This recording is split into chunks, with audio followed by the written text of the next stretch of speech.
પંચમહાલ જિલ્લાના હાલોલ રૂરલ પોલીસે વિટોજ ગામેથી IPL match પર સટ્ટો રમતા 4 સટ્ટોડિયાઓને ઝડપી પડ્યા હોવાનું સામે આવ્યું છે। આઈપીએલ 2025ની સિઝન હાલ ચાલી રહી છે। મેચોની સિઝન શરૂ થતાં સટ્ટોડિયાઓ પણ એક્ટિવ થઈ ગયા છે। ત્યારે પંચમહાલ જિલ્લાના હાલોલ રૂરલ પોલીસને સટ્ટોડિયાઓ સટ્ટો રમી રહ્યા હોવાની બાતમી મળી આવતા રેડ પાડી 4 સટ્ટોડિયાને ઝડપી પાડ્યા હતા।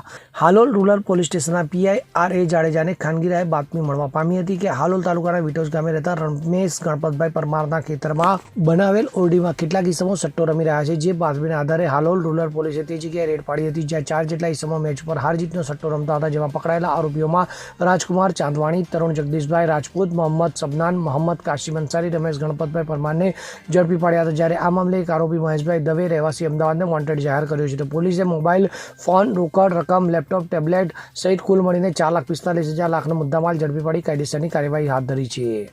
કિરણ ગોયલ સાથે CN24 ન્યૂઝ, હાલોલ।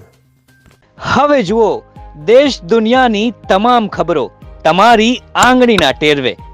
ઉઠાવો મોબાઈલ અને ગૂગલ પ્લે સ્ટોર પરથી ડાઉનલોડ કરો અમારી CN24 ન્યૂઝ મોબાઈલ એપ।